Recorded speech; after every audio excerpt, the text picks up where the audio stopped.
outside looking in. I know everything looking sweet, but it's some struggles and some pain you can't see. It's been hard on me, not to mention all them nights with no sleep, trying to figure out how the fuck we gon' eat. Now we finally eat. Would change, your influence change, and all these things.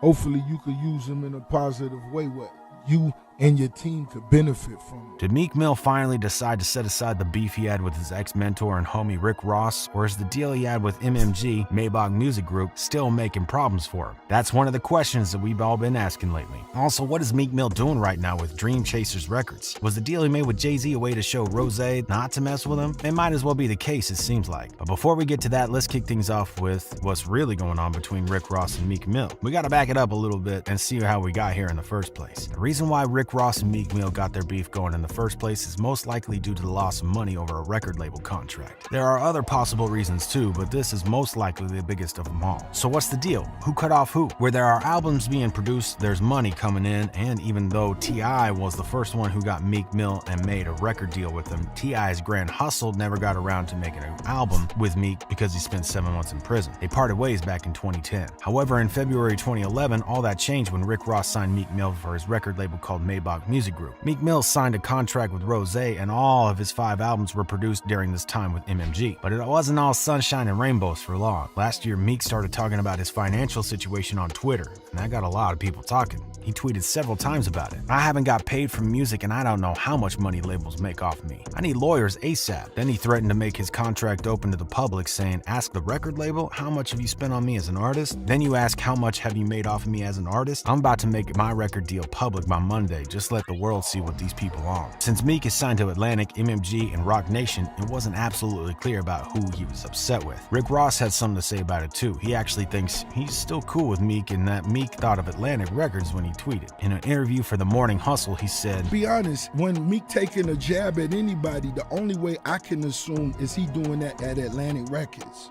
All we ever did was get paper, and it's real easy to say a nigga name. Here we have Rick trying to convince us that Meek has a problem with Atlantic and not MMG. Now, this actually makes sense. A couple of weeks later, Meek got on Twitter again, but this time it was more obvious who he is dissing. In one of his posts on Twitter, he said, so look, I made Atlantic Records hundreds of millions and let them me out Roddy, a artist they came to me about in jail. They still saying I can't drop music until 9 months after my last album got blackballed. Just rap buildings and Nina art with talent. To be even more precise, he mentioned Rick Ross in a tweet that same day too. He tweeted, the label separated us instantly when the millions came in from him. Same thing they tried to do with me and Rozay. For those of you who don't know, Meek had tried to sign Roddy Ricch before Atlantic got to him and stole him from Dreamchasers, Meek's own record label. As it often is, as soon as the bucks started coming in, the big fish got their eyes on Roddy and made him an offer he couldn't refuse. Some Meek fans still devastated because of all the stuff Meek had to go through in the past and still struggle with getting the recognition he deserves. Damn, the industry is crazy. You will prevail. It was clear as day, Meek was upset and he had all the reasons for it. He took a bad deal and was now on it, realizing it. Even though he can't really blame anyone else but himself for it, he's still suffering as an artist. Might seem like MMG is out of the picture, but that's not exactly the case.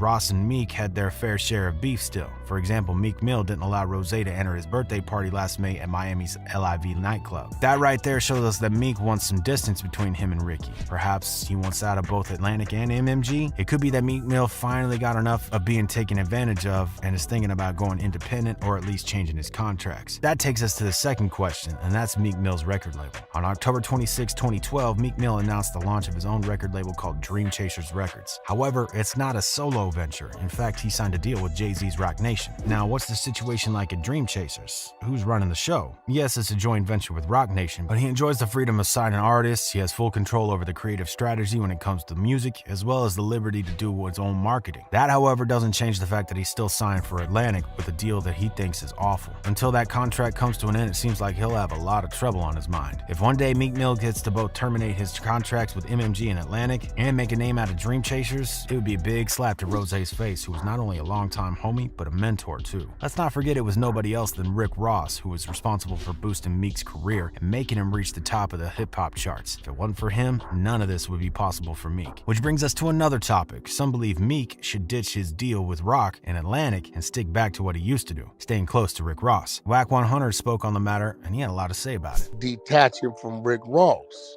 I think his success lies in attaching himself back to Rick Ross, restructuring a deal that's a little more favorable to him, but he's lacking the thing Rick Ross has been dominating, the cross-branding, the things outside of music. Wack 100 think Meeks won't succeed solo, working on his own. He thinks he should reconsider his deal with Rozay and stick with him. He should work on his outbranding, building a source of income outside of music just like Rick Ross did. That's the only way he can build an actual wealth one day and retire rich. I feel like Meek is starting to build up a resentment to the industry based on all he did, because I think Meek thinks about shit like a hood nigga and not like a businessman. Academics also believes Mill isn't good at being in the forefront of a record label. One of his Twitch chat discussions with his friends, he spoke about it. He commented, "I feel like Meek is starting to build up resentment to the industry. He think about shit like a and not like a businessman." Academics believes Meek has issues not being on the front page and letting the other people on the label shine. He's still hungry and can't let others get a bite of the fame and success. It's probably the reason why he still didn't sign a superstar member. Fans only seem to be on the same page with Academics. One fan said, "Meek is an example of what happens when you're not boss. His money is broken up between 3 different units: Roc Nation, Maybach Music, and Atlantic. He's a worker, not a boss." This is why Rick Ross is one of the best CEOs from the outside looking in. The dude constantly put Wale and Meek in the front and didn't try to outshine him. Even with Stolly, Rocky Fresh, and Pill gave him shots, they didn't connect with the general public. Meek just been around billionaires and he realized he's not as rich, and he thought he could be making more money on his own. Just get out of the contract and keep pushing, homie. It seems like Meek Mill has a long way to go if he wants to make it work. It takes a business mindset and patience to succeed in the music industry. Are those virtues that Meek seems to be lacking? But what y'all think? Should Meek go back to his day ones like Rozay and try to fix his contract? From the outside looking in, I know everything looking sweet, but it's some struggles and some pain you can't see. It's been hard on me, not to mention all them nights with no sleep, trying to figure out how the fuck we gon' eat. Now we